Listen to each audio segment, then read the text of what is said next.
We actually have a question. It's from Facebook. It's about penile circumcision. Sam from Dallas writes, I was circumcised as a child and I want to be uncircumcised again. I recently heard there are products using weights that can help put it back to being uncircumcised. Is this true? Ouch. Ouch. Weights? Sam's important question is actually, there's actually some contraptions out there that will help reverse a circumcision. Now, my question is, why? Because once you're circumcised, if the idea is to bring back more sensitivity, which is why some people will say, don't circumcise, that's already done. So you're not going to bring back any extra sensitivity by trying to just lengthen the skin. Some people who advocate reversal do it because they think there's more sensitivity with foreskin that has been stretched. But the foreskin's gone. So right. you're stretching out regular penile skin. The foreskin's you're only going to get so much. Correct. What about? But you're never going to get the whole thing back. So the concept is you do protect the glands of the penis. That's what I'm wondering. And so it's not likely to get scratched or abrasions from wearing clothing, and maybe kept at a moisture that's ideal for intercourse. But the studies have been a little bit conflicting.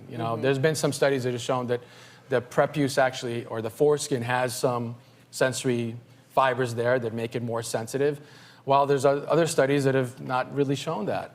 This is a model of the glands. We basically stretch whatever skin we have over this contraption and then bring this other part into it and keep it in place. So you're basically keeping it taut against the glands.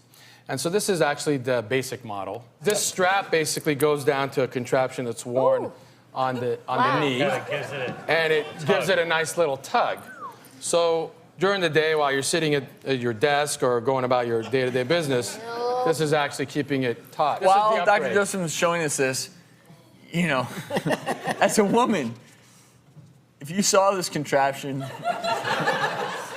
I would wonder. date's over, right? Time out. What are you doing? Now, this contraption is not FDA approved. No, but it's I not, so find we it can't endorse interesting it. because, men who are circumcised, I don't personally know anyone walking around I'm sure they're out there, and I think this is, I guess what you're saying is an option, but not FDA approved. Correct. Can we agree, that in general, surgery on a man's penis is fraught with complications, no matter what you're trying to do? Yeah. It's not something you should ever go into lightly. Everything I've ever seen never do or it heard. at home.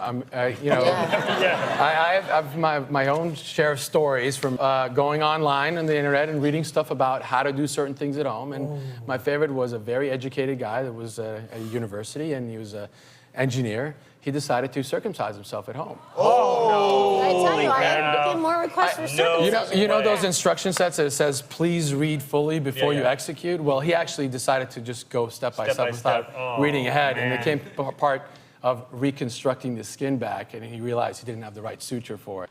I'm still trying to figure out what I would do in the emergency department when someone walks in. They're like, okay, I cut my foreskin off, now what? Well, and also... Dr. Josephson, get down here, stat.